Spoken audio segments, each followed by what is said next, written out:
passenger plane has crashed after a failed emergency landing in Taiwan, killing more than 40 people. That's right, Priyanka. Meanwhile, the bodies of the victims of the shutdown Malaysia Airlines flight MH17 began arriving in the Netherlands today from Kharkiv in Ukraine. We will have a comprehensive report on this story coming up on the bulletin tonight.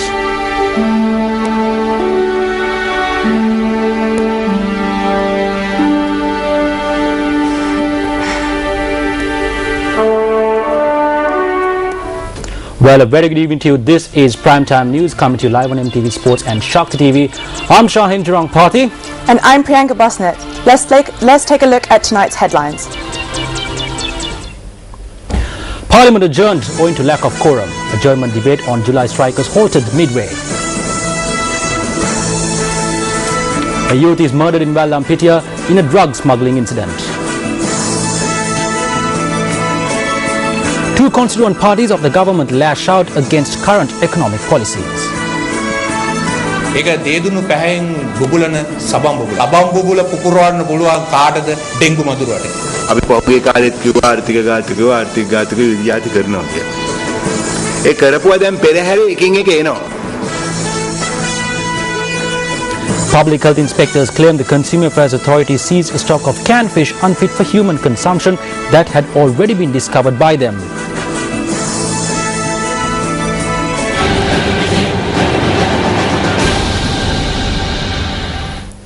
Parliament was adjourned early today due to the lack of quorum.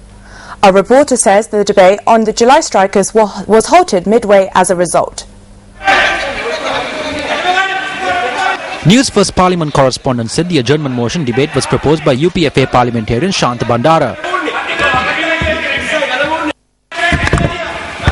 During the speech of MP Sumedha G. Jayasena, opposition members pointed out to the chair that there was no quorum in the House. When the quorum bell was rung, only 17 members, including the chair, were in the chamber at the end of the allotted time.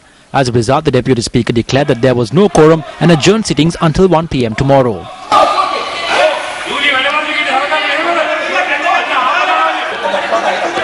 මන්ත්‍රීවරු 17 දෙනෙක් රැඳී සිටිනවා පාර්ලිමේන්තුවේ කටයුතු හෙට පස්වරු 1 දක්වා කල් තබනු ලැබේ. Our correspondent noted that as a result, the adjournment motion debate proposed by the government to pay tribute to the July strikers could not be taken up as there weren't even 21 members in the chamber to constitute a quorum. This is the second time in the space of several months that Parliament has been adjourned owing to the lack of quorum. Leader of the JVP, Anru Kumara Dissanayake, expressed his displeasure today at the fact that even ministers who took part in the July strike failed to attend the debate on the July strikers.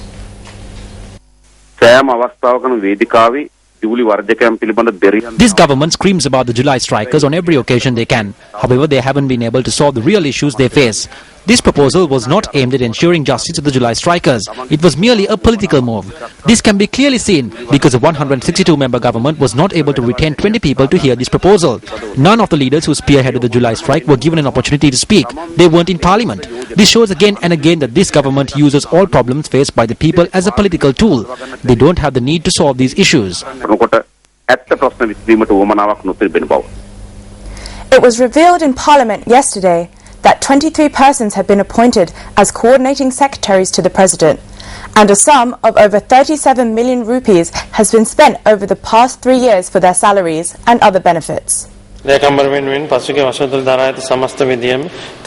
total of 37,798,372 rupees and 67 cents has been spent on these secretaries over the past 3 years.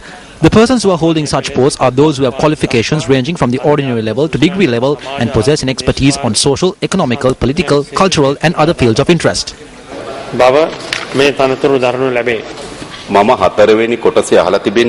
In Section 4, I question the names and individual qualifications of these persons. Honourable Minister, you said that they possess qualifications from the GCE ordinary level to a degree level. Do they all possess such qualifications? What I am saying is that all of them have these qualifications.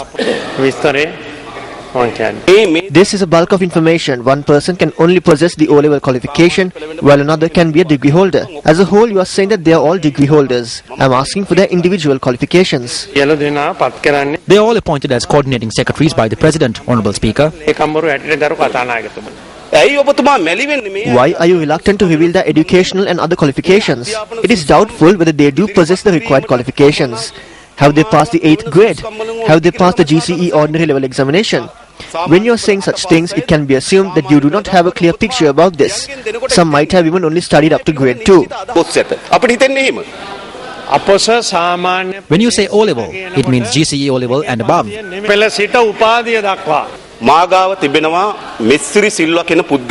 Metsiri Silva was the former mayor of Galle. He was removed from his position over monetary malpractices. I have a letter that he sent to me while he served as a coordinating secretary to the president. However, his name is not in the list of names that was read by you. I wish to know if persons who are not appointed by the president are operating in such positions.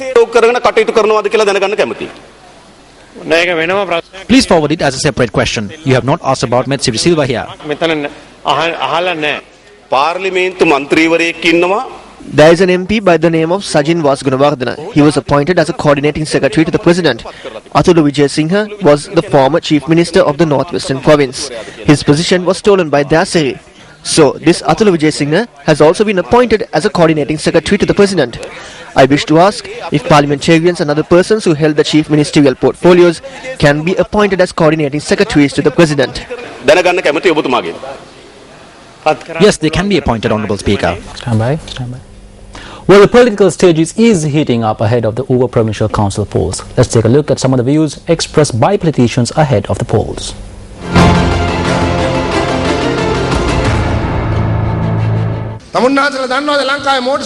Do you know how many motorcycles are there in Sri Lanka? There are 2.8 million of them. There are 800,000 three-wheelers in Sri Lanka. There are 550,000 dual-purpose motor vehicles in the country. They are not the Benz cars that are purchased by the rich people. There are around 500,000 cars in Sri Lanka. The number of vehicles owned by the common man has increased. This is a miracle that we have brought to Sri Lanka.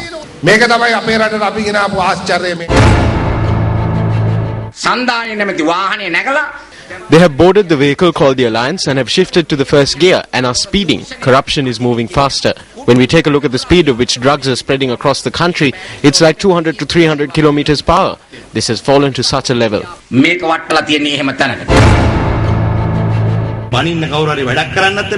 Someone needs to do something so that they can criticize. No one will criticize you if you remain idle. If there are any flaws in what we do, now is the time to reveal them. With the election looming, they have developed a sudden empathy. Mountains won't crumble just because dogs bark. I won't respond and we won't panic.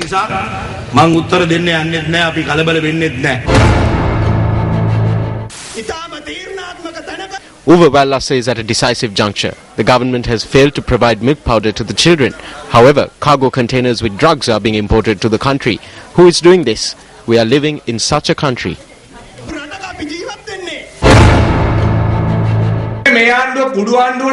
If this government is the government of drugs, prove it. Prove it that this person or this minister is bringing down container loads of drugs and selling it. Can they prove it? They cannot. So whenever there is a drug bust, they call us the government of drugs.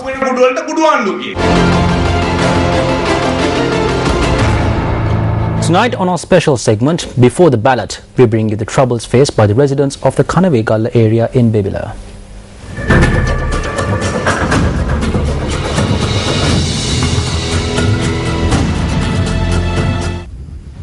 Several areas in the Kanavegalla area cannot even be accessed by vehicle.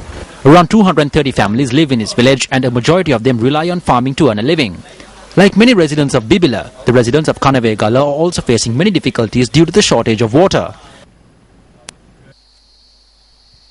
Cattle have also been affected by this water shortage.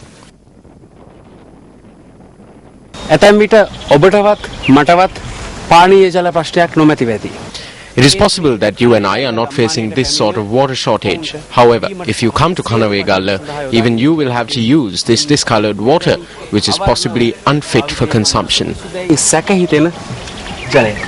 According to local residents, only 2 wells provide clean water.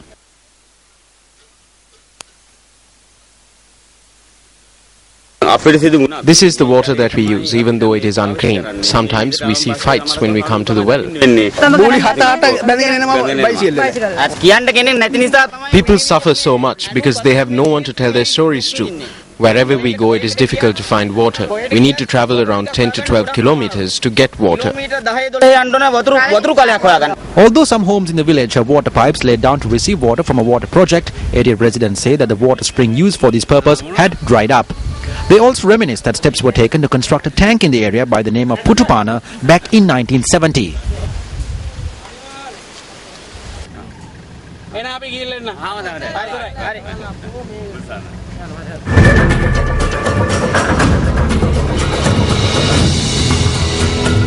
Moving on to other local news, an individual was murdered last night in Singapore, Vallampetia. The police said that the individual was killed after being shot and stabbed. A 22-year-old youth from Kulunnawa was murdered last night. Another person who suffered injuries is receiving treatment in hospital.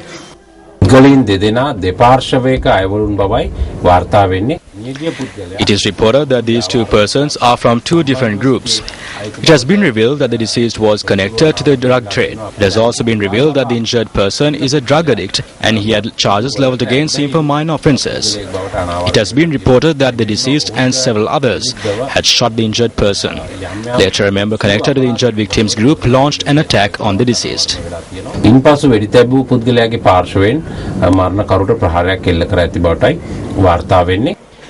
The body of the deceased has been directed to the Institute of Legal Medicine and Toxicology for further investigations.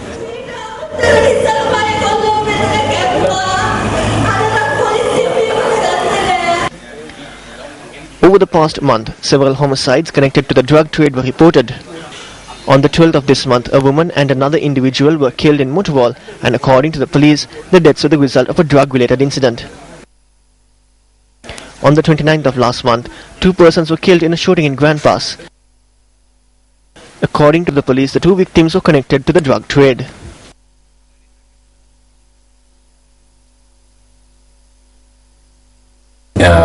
සති දෙකක තුනක කාලයක් ඇතුළත මත්කුඩු වලට ඇබ්බැහියු ඒ වගේම මත්කුඩු This is the third death to be reported over the past few weeks between those engaged in the drug trade and those who use drugs. We believe that such persons are faced with a situation of panic because we are launching raids based on information we receive. තොරතුරු ඔස්සේ වැටලීම් සිදුවීම නිසා ඔවුන් අතර නොසන්සුන්තාවයක් ඇති වී තිබෙන බවටයි. The haul of heroin seized by customs along with 2 suspects have been handed over to the Police Anti-Narcotics Bureau. Police media spokesperson SSP Ajit Rona said that investigations have commenced to locate those who sent this haul of heroin to Sri Lanka. 92 packets of heroin were seized from a cargo container at the container yard in Urugodawata on Monday. According to customs, 5 persons were arrested during the raid. Among those arrested were the custodian of the container, the owner of the company that imported the container, and 3 wharf clerks. Last evening, Sri Lanka Customs handed over to us 2 suspects along with 93 kilograms and 700 grams of drugs. One of the suspects is a resident from Maradana while the other is from Gampula. We need to find this local agent and those who sent this haul to Sri Lanka. We need to apprehend them. After the revelations, we hope to arrest those who sent this haul from Pakistan. Coming up on the news tonight.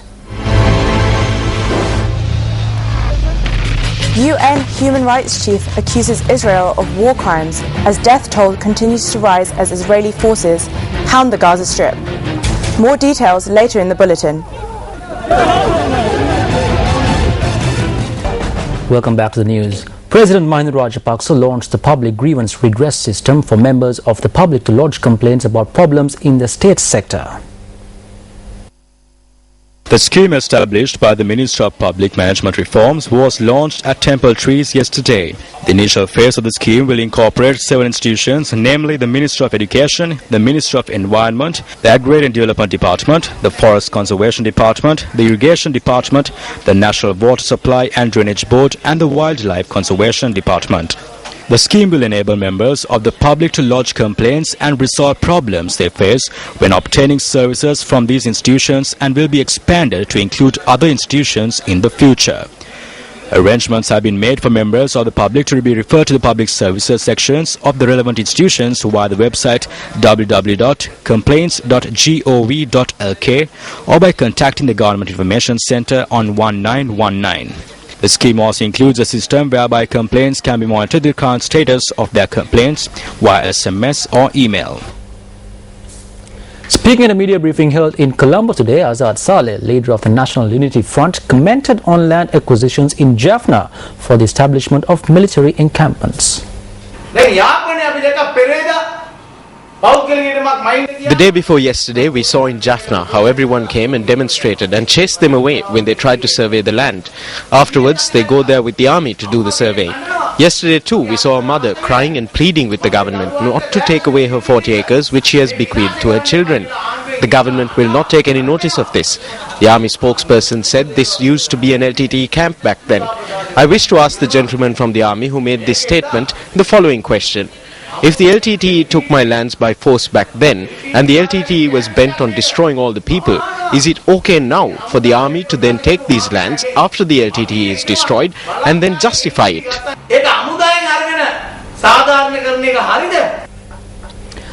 Also at a media briefing convened today, Brigadier Ruan Wanigisuria, Director of the Media Centre of the Ministry of Defence and Urban Development, made the following clarifications regarding land acquisition in the north. An army camp is necessary in Akchuveli, and of the land on which the camp has been located, a portion belongs to the state, while another portion belongs to a private individual. The surveying is being conducted in order to determine compensation for the private owner. It is not being done to acquisition land to build new military camps. There are 9 owners. Each and every one of them have their lands.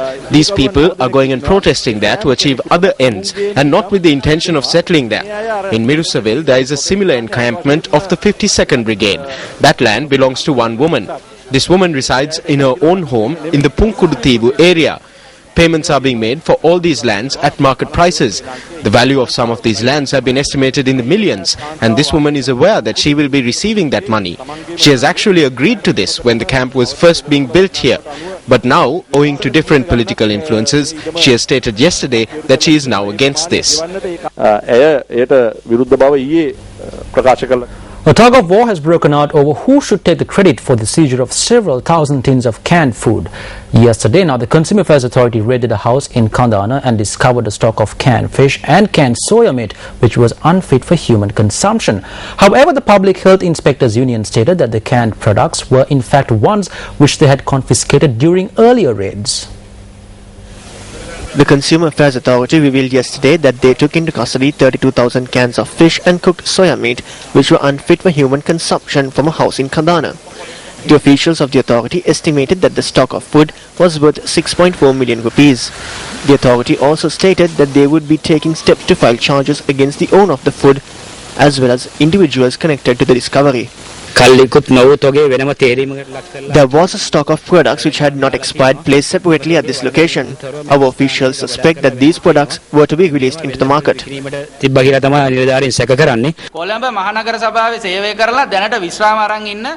got the opportunity to destroy these products in a 3-acre plot of land which belongs to the retired PHI who served the Colombo Municipal Council. The PHI instructs to unload the products near the location and that he would return after attending a meeting. It is during this period that the Consumer Affairs Authority arrived at this location.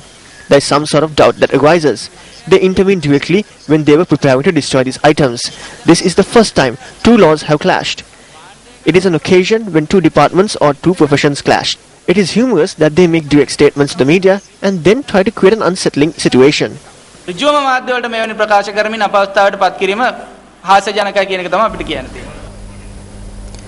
The government's economic policies were criticised today by members of 2 of its constituent parties. සංඛ්‍යාලේඛන ඉදිරිපත් කරනවා. ආර්ථික වර්ධනය මෙච්චරයි විචාරාත්මකව බලනකොට අපිට පේනවා The present statistics state that they have achieved an economic growth of this month. However, when you critically analyze the data, it seems like an illusion. Today, we see the main driver of this economic development is the concept of a service economy. Developing a service-based economy is good. However, can we continuously achieve the required economic development by continuously broadening the service sector? An entertainment-based economy seems very colorful. However, it is like a soap bubble. The larger it gets, the more people applaud. However, one of my friends said that this bubble can be destroyed even by a dengue mosquito. So it is the responsibility of intellectuals and everyone else to gather society and reach a decision on which direction this economy needs to head, instead of allowing 2 or 3 officials to direct the economy as they see fit.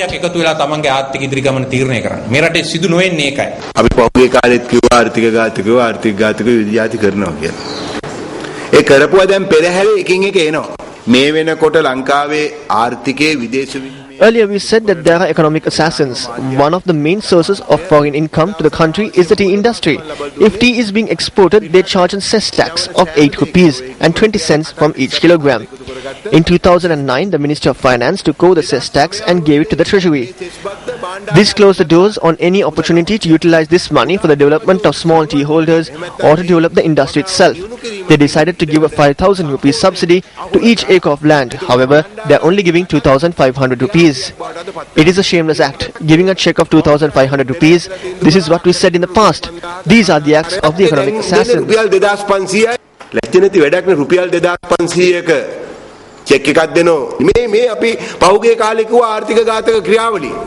A special program was organized in Batharamulla today in a bid to foster national unity and to ensure that a Black July never happens again. The event to commemorate Black July took place at the Sri Lanka Bureau of Foreign Employment and was attended by a number of public representatives.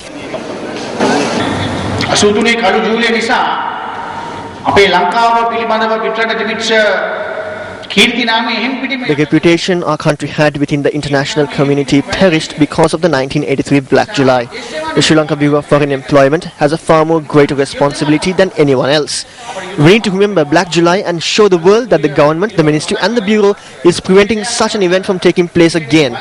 No matter in what form extremism may attempt to rise, on a day when we mark that dark day, we need to condemn extremism.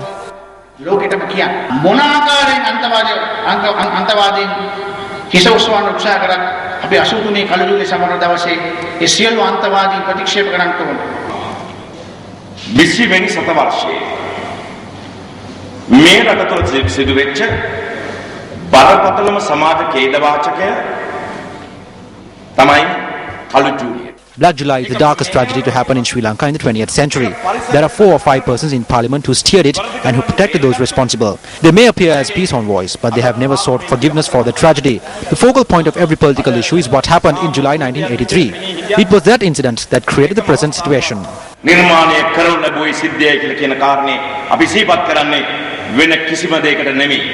අපේ economy එක පිටිපස්ස යන්න හේතු මොනවද? අද මලේසියාවේ What are the reasons for economy to take a step back? There are Muslims, Tamils and Malays in Malaysia and also in Singapore. How did they revive the economy? If tensions are brought about between communities, it will be good for politics. They will use extremism to shy away from the public's issues. People will be engaged in extremism and will have no time for the revival of the economy. That is how Black July of 1983 commenced.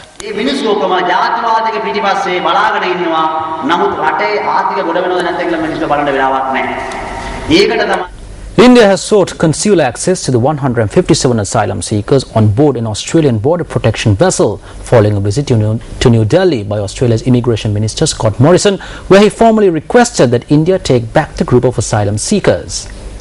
Australian media reported, quoting a senior Indian government official, that India was seeking to determine if the asylum seekers hold Indian citizenship. The Guardian reports that a diplomat from the Indian High Commission in Australia was due to be dispatched to speak to the asylum seekers face to face. Australia's Immigration and Border Protection Minister Scott Morrison met with India's Home Affairs Minister Rajnath Singh and External Affairs Minister Sushma Swaraj at Parliament House in New Delhi yesterday. Reuters reported that the trio discussed all issues pertaining to illegal migration. Scott Morrison is the highest level Australian official to visit India since the election of the new BJP-led government of Narendra Modi. Meanwhile, an Australian High Court hearing in Melbourne into the legality of the asylum seekers' ongoing detention ruled today that a full bench hearing should begin on the 5th of August. It is expected to last for 2 days. Development leads to the destruction of the environment. This is an allegation that is commonly heard. However, Sri Lanka's commercial capital is being developed in a manner which safeguards the environment. This is a location that you would witness if you would drive along the Sri Lanka Nippon Road from Parliament Roundabout. This location, which is in close proximity to the Deavanna Oya, is rich in biodiversity and is home to both endemic and migratory birds. As this was not a commonly known fact, this location was gradually being destroyed due to human activities such as illegal constructions. However, today, it is being developed in a manner which protects the natural environment, and it will also serve to mitigate floods that may occur. Once declared open, visitors will be able to enter this ecosystem and explore its biodiversity. Beddegana Biodiversity Park is unique because it is developed in a wetland environment, because we wanted to go together with the wetland environment without disturbing it, and our main objective was how to sustainably develop the wetland. So there will be many activities like bird watching hides, boardwalks and weaving decks. Everything would be designed on stilts without any filling of the wetland. The development will eventually assist those who wish to study this ecosystem as well. An exercise track will also be laid down at this location, one which goes through the Sri Lanka Nippon Road and connects to the Diyatha Uyana located near the Parliament roundabout. The project, which is being spearheaded by the Ministry of Defence and Urban Development, will no doubt add beauty to the Kota area once completed.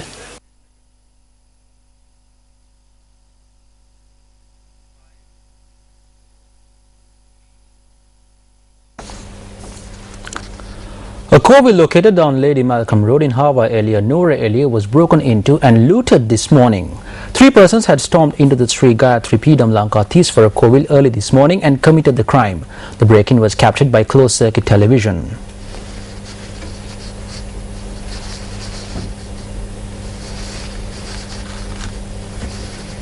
The custodian of the Kobil said that around 50,000 rupees from the till at the Kobil was stolen and several other bronze and silver items were looted. Devotees from abroad also visit the Sri Gayatri Peedam Lankatheswara to obtain blessings.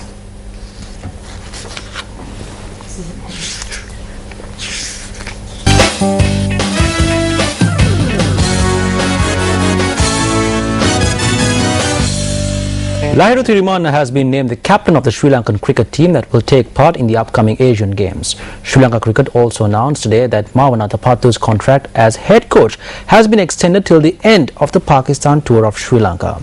Moving on other sports news, all preparations have been made for the start of the Commonwealth Games in Glasgow, Scotland. We now join Newsfirst Sandra Ferdinando, who has an update on the Games.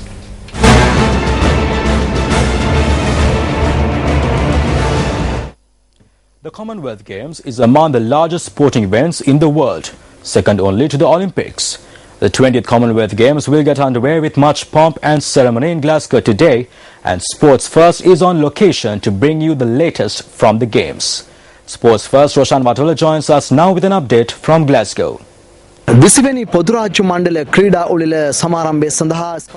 is ready for the 20th Commonwealth Games. This is considered to be the largest sports festival to be held in Scotland. The event will commence at 12:30 p.m. under the auspices of Queen Elizabeth II. Glasgow won the rights to hold the Games in 2007, defeating Abuja, Nigeria. Mama Roshan Priyawatawala, Glasgow Nagare City. Meanwhile, a song composed to encourage the Sri Lankan contingent at the Commonwealth Games was launched in Colombo yesterday. The song was created by the group Chill Out. The song was composed by Supun Ranavira Singha and Charit Senadira, while the musical arrangement was created by Nilantha Nimalasiri and Lahiru Premathilaka.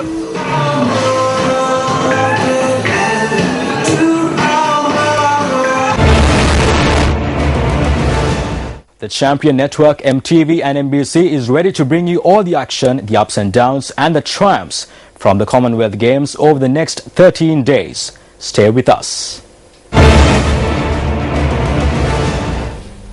Meanwhile, 4 members of Sri Lanka's Commonwealth Games team were stopped by Scottish police when they were spotted cycling down a motorway near Glasgow. They were seen on one of Scotland's busiest stretches of road before they were told they were breaking the law. The quartet were photographed by Olympic champion and England triathlete Alistair Brownlee, who then tweeted the picture. A similar incident happened during the 2002 Games in Manchester, when 2 Kenyan cyclists travelled 17 miles down the M61 before being pulled over by police near Bolton.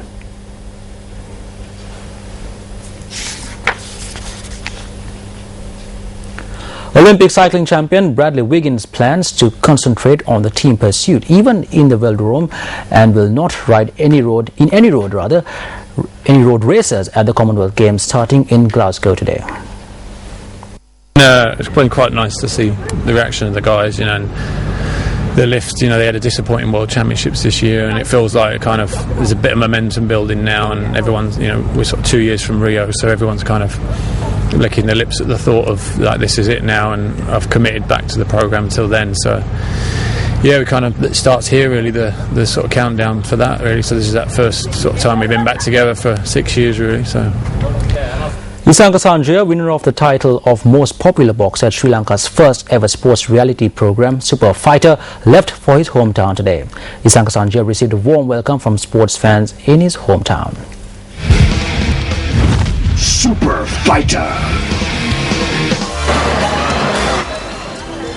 Isanka Sanjaya, who was adjudged the most popular boxer at Super Fighter, Sri Lanka's first ever sports reality program, is a student at Vidyartha College, Kandy. The first welcome ceremony was held at the heart of the Kandy town this morning. Subsequently, he was escorted to his school in a procession, and his brethren gathered on either side of the road to congratulate him. Sports fans too extended a warm welcome to him.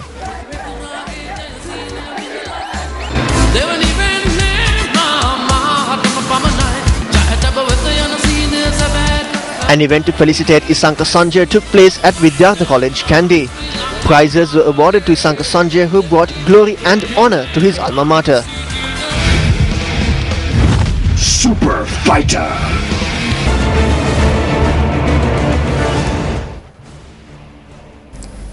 Before we wrap up the news, let's have a look at Action TV.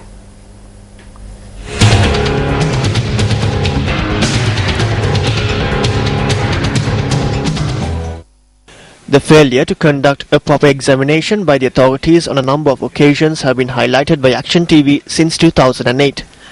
The first such incident concerning the midterm examination this year was first reported from the Piliyandala Education Zone. Information came to light that examination papers that were compiled for the second term grade 11 students were discussed at a private tuition class days ahead of the examination. Education authorities of the Western Province took measures to hand over the investigation in this regard to the Criminal Investigation Department. Provincial education authorities have not taken any actions to find the perpetrators relating to the crime and instead are shying away from the problem at hand. It is students who sat for the examination that are in distress. The call of students to hold a fresh examination is justifiable. However, the Zonal Education Office of Piliyandala has called on all principals in the zone and instructed the principals to conduct the term examination at school level only if the principals wish to do so. What is the message the authorities wish to project through such an action? The second term examination for grade 11 students of the Katugasota Education Zone, which commenced last Thursday and concluded today, can be considered as one that caused a grave inconvenience to the students. The main flaw that was visible on these examination papers distributed over the 5 days of the examination was that the examination papers were printed in an improper manner despite charging a fee from the students.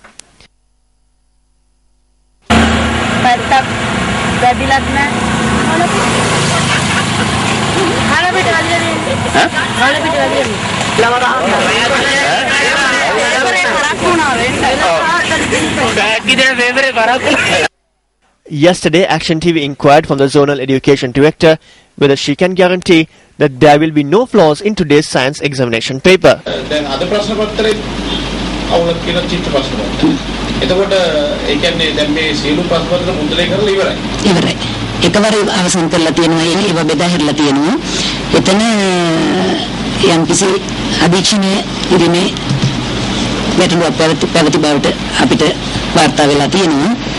මුල්දී අධීක්ෂණය වුණා නම් මේක අපිට නිවැරදි කරගන්න තිබුණා. ඒක ඔබතුමියට දැන් හෙට තියෙන විද්‍යා ප්‍රශ්න පත්‍රය ගැන කියන්න පුළුවන් දෙයක නිවැරදි. සාහිණයටපත් වෙන්න පුළුවන්. ඒ සඳහා තමයි මේ නිවැරදි කිරීම අපි අවල තියෙන මේ විද්‍යාව සඳහා කරන ද නිවැරදි කිරීම. ඒ කියන්නේ දැන් විද්‍යා ප්‍රශ්න පත්‍රයේ අවුලක් තියෙනවා. අපි අධීක්ෂණය කළා වෙන අවුලක් තියෙන බව හඳුනාගත්තා. ඒ අනුව අපි ඒකට අදාළ චිත්‍රවල පින්තූර වල පමණයි මේ අවුල තියෙන්නේ. ඒ පින්තූර වල අවුල වෙනුවෙන් මේ ආකාරයේ ක්‍රියාමාර්ගයක් අරගෙන තියෙනවා. If the Zonal Education Director took the time once again to look into the examination paper after providing answers to Action TV, this examination paper would not have been distributed amongst the students, let alone to rectify the mistake. Persons who compiled this examination paper have also provided the answers for the questions in the same examination paper. Now, students are faced with one simple question. What will appear on tomorrow's examination paper?